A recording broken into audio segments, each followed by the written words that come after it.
Bonjour et bienvenue à tous, à nos étudiants du semestre 4, section droit privé en langue française, comme à tous ceux qui s'intéressent au droit des affaires et de l'entreprise. Nous sommes le 1er mai 2020. Je vous souhaite donc un bon 1er mai. Nous sommes toujours en confinement. Je vous souhaite également un bon confinement. Il faut rester chez soi. Et aujourd'hui, on va parler de la lettre de change. C'est quoi une lettre de change? Eh bien, c'est ce qu'on appelle traite ou une traite. C'est un écrit par lequel une personne appelée tireur donne à une autre personne appelée tiré l'ordre de payer à une date déterminée une certaine somme d'argent à une troisième personne appelée bénéficiaire. Sur le plan de la technique juridique, on constate que celle-ci se décompose en deux phases. La phase contractuelle, c'est-à-dire l'opération originaire, qui va mettre en rapport deux parties, un vendeur et un acheteur. Cette phase est régie par les dispositions du droit commun des contrats, aussi bien sur le plan de la formation que de l'exécution. Cette phase-là, on l'appelle le rapport fondamental. Deuxième phase, c'est la phase cambiaire. Et cette phase comprend les opérations postérieures, portant uniquement sur le titre créé en représentation du prix de vente ou de la prestation de service. Alors on constate que les rapports fondamentaux sont généralement des rapports bilatéraux, mais les rapports cambiaires sont des rapports multilatéraux établis entre des personnes qui ne se connaissent pas forcément. Ainsi, le porteur, le dernier porteur à l'échéance, aura pour débiteur cambiaire tous ceux qui ont signé la traite alors qu'il n'a été en relation qu'avec le porteur précédent, celui qui lui a transmis le titre. Lors de cette phase, le titre aura sa vie propre avec ses lois particulières de création, de circulation, de garantie et d'extinction. Sur le plan de la terminologie, une petite précision, le tireur, vous l'avez compris, c'est celui qui, en sa qualité de créancier, émet la lettre de change. Le tiré, c'est celui qui, en sa qualité de débiteur du tireur, reçoit l'ordre de payer. Le bénéficiaire ou tiers porteur, celui qui reçoit la lettre de change. Le rapport entre le tireur-vendeur et le tireur-acheteur s'appelle la provision. C'est la créance du tireur sur le tiré. Enfin, le rapport entre le tireur-vendeur et le bénéficiaire s'appelle la valeur fournie. C'est la créance du bénéficiaire contre le tireur. C'est également la créance de l'endossataire contre l'endosseur. Quelles sont les conditions de validité de la lettre de change? Comme on l'avait vu lors de notre introduction à l'étude des instruments de paiement et de crédit, on a dit que ce sont des titres formels. Eh bien, la lettre de change est effectivement un titre formel, c'est un écrit littéral, ce qui veut dire que ici, la forme l'emporte sur le fond. C'est pour cela qu'on va commencer par les conditions de forme, qu'on décrit comme étant rigoureux. La rigueur des conditions de forme. L'article 159 nous donne l'énumération des mentions obligatoires au nombre de 8, que je vais parcourir rapidement. Première mention, dénomination de la lettre de change, c'est-à-dire que le titre doit porter la mention lettre de change insérée dans le texte même du titre et exprimée dans la langue employée pour la rédaction de ce titre. Deuxièmement, le mandat pur et simple de payer une somme déterminée, c'est-à-dire que l'ordre de payer adressé par le tireur au tiré ne doit pas être soumis à une condition ou subordonné à une condition. L'ordre de payer donc doit porter sur une somme déterminée, bien entendu. Troisième mention, l'indication de la date et du lieu de création de la lettre de change.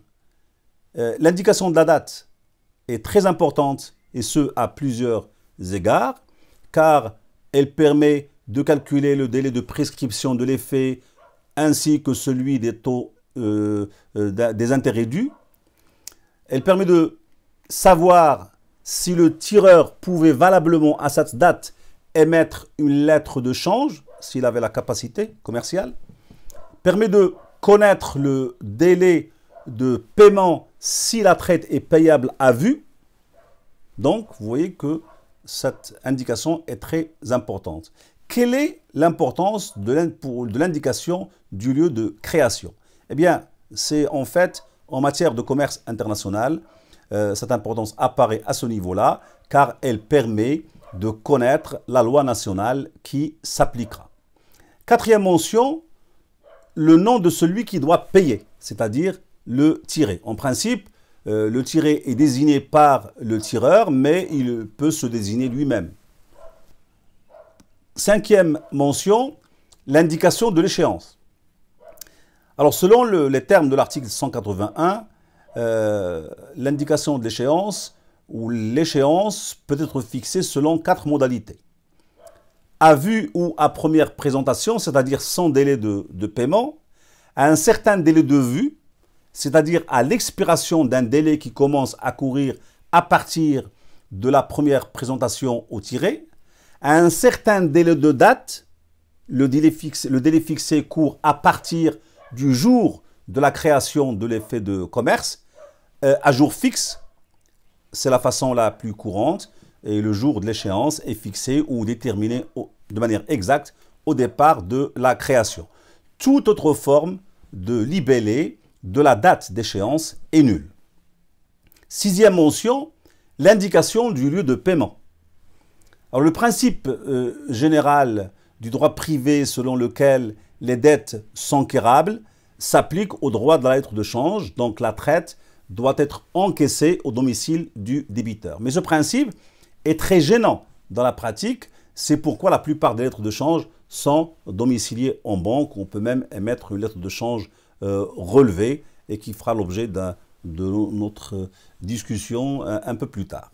Septième mention, le nom de celui auquel ou à l'ordre duquel le paiement doit être fait. La lettre de change doit mentionner le nom du bénéficiaire ou le preneur. Le tireur peut désigner une personne de son choix. Donc, en fait, il va indiquer le nom de son créancier, mais il peut se désigner lui-même comme bénéficiaire. Huitième mention, c'est en fait le nom et la signature de celui qui émet la lettre de change, c'est-à-dire le tireur. Cette signature doit être obligatoirement apposée à la main. Tout autre procédé non manuscrit n'est pas admis. Alors, quelles sont les sanctions en cas d'inobservation des conditions de forme? Sur le plan du principe, la lettre de change, dans laquelle une seule mention exigée par l'article 159 du Code de commerce fait défaut, ne vaut pas comme lettre de change. Attention, le titre n'est pas nul. Il y a simplement ce qu'on appelle dégénérescence de sa valeur juridique. Mais la dégénérescence en elle-même est une sanction trop grave. C'est pour cela que la loi a prévu un régime d'équivalence pour le cas où certaines mentions obligatoires feraient défaut. On parle alors de supposition de mention. Il s'agit là d'exceptions. Alors, ces exceptions-là sont énoncées dans le paragraphe 2 de l'article 160 du Code de commerce et qui nous dit la chose suivante. La lettre de change, dont l'échéance n'est pas indiquée, est considérée comme payable à vue. À défaut d'indication spéciale, le lieu désigné à côté du nom du tiré est réputé être le lieu de paiement et en même temps le lieu du domicile du tiré. Si le lieu n'est pas indiqué à côté du nom du tiré, le lieu de paiement est celui où le tiré exerce son activité ou celui où il est domicilié. La lettre de change n'indiquant pas le lieu de sa création est considérée comme souscrite dans le lieu désigné à côté du nom du tireur. Si le lieu n'est pas indiqué à côté du nom du tireur, la lettre de change est considérée comme souscrite dans le lieu du domicile du tireur. À défaut d'indication spéciale, la date de création de la lettre de change est considérée être celle de la remise du titre au bénéficiaire. Voilà ce qu'on peut dire à propos des mentions obligatoires et des sanctions en cas d'inobservation de ces mentions obligatoires. À côté de ces mentions que je viens de citer, qui sont obligatoires, comme je viens de le dire, il y a des mentions facultatives qui peuvent coexister avec les premières et qui correspondent en général à des stipulations spéciales des parties. J'en donne une énumération aussi rapide. D'abord, la clause de domiciliation, c'est-à-dire c'est une clause par laquelle le tireur ou éventuellement le tiré indique un lieu de paiement de la traite autre que celui du domicile du tiré, et c'est généralement la banque de ce dernier. La mention de la valeur fournie, c'est-à-dire qui nous indique la nature de la créance du bénéficiaire sur le tireur et qui justifie la création de la lettre de change à son profit, elle a son importance et elle entraîne certaines conséquences. Par première conséquence, elle renseigne les porteurs successifs sur la nature de la créance du bénéficiaire sur le porteur. Dès lors, tous les vices dont elle peut être affectée, notamment l'illicéité, sont opposables aux différents porteurs.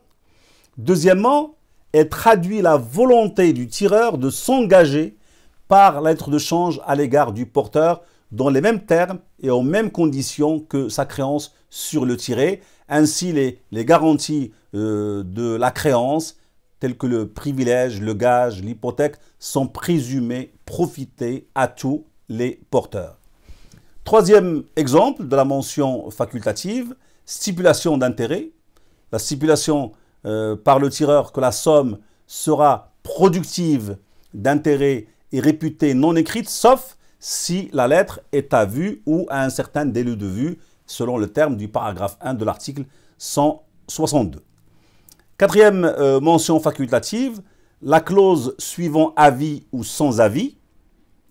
Alors, la clause suivant avis mise par le tireur signifie au tiré qu'il ne doit ni accepter ni payer la lettre de change avant d'avoir reçu de lui un avis séparé indiquant les caractéristiques essentielles de l'effet.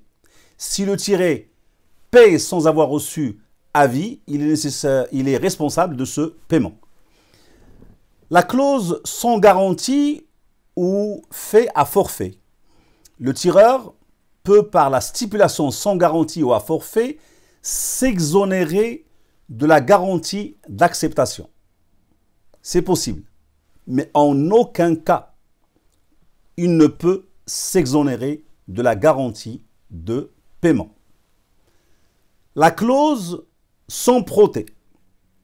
Cette clause dispense le porteur de faire dresser pour exercer ses recours un protêt faute d'acceptation ou de paiement. Je vous renvoie aux dispositions de l'article 200 du Code de commerce.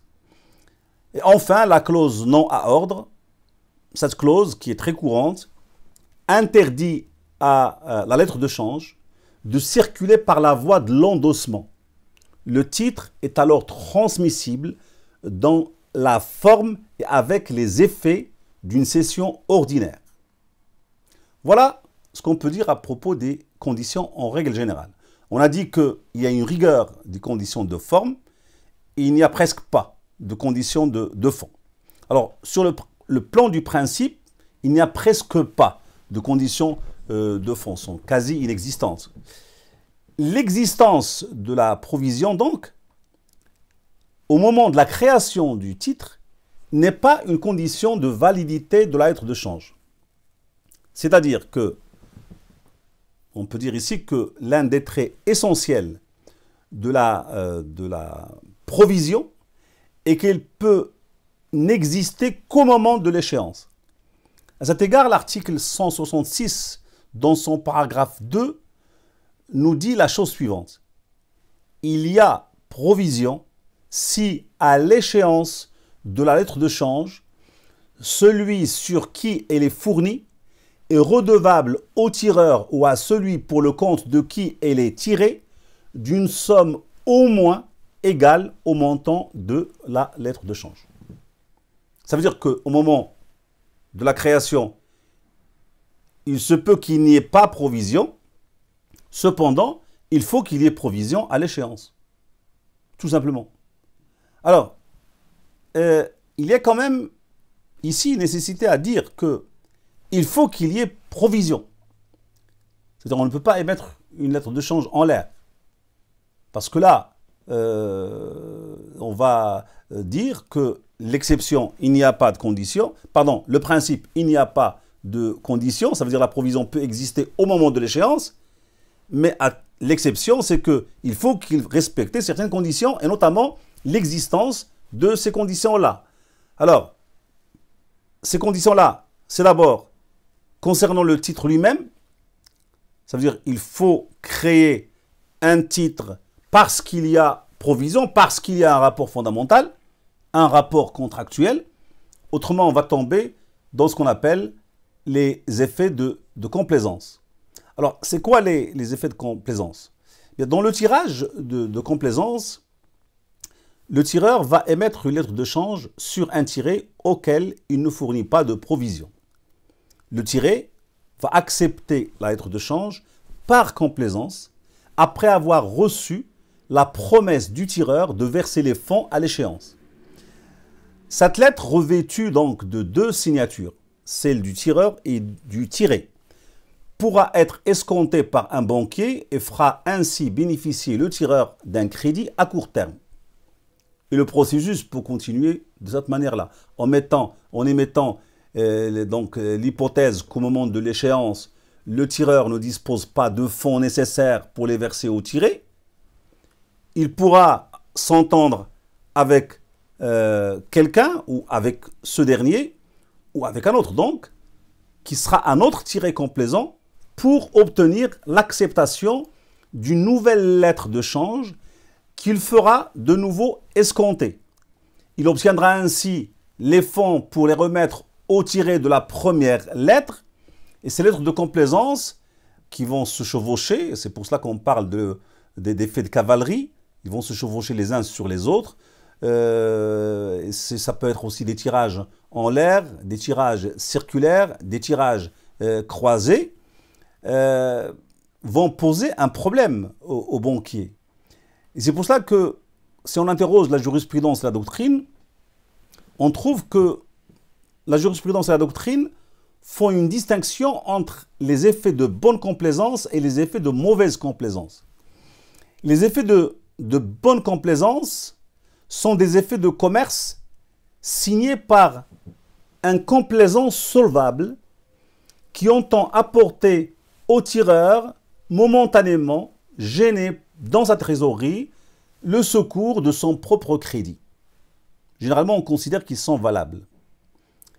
Les effets de mauvaise complaisance, dont le caractère frauduleux est constaté, sont frappés de nullité. Toutefois, le porteur de bonne foi peut obtenir le paiement de n'importe quel signataire. Le porteur de bonne foi. L'endosseur de bonne foi contraint de payer le porteur de bonne foi dispose d'un recours contre les précédents signataires. Le donneur d'aval jouit des mêmes recours. Le complaisant, par contre, n'a aucun recours, même contre le bénéficiaire, pour récupérer le montant de l'effet qu'il a dû acquitter. Et plus grave encore, sa responsabilité peut être engagée pour maintien artificiel du crédit du bénéficiaire. Dans certains cas de figure, les personnes ayant cherché à bénéficier d'effets de complaisance peuvent être condamnées pour banqueroute simple, voire pour escroquerie.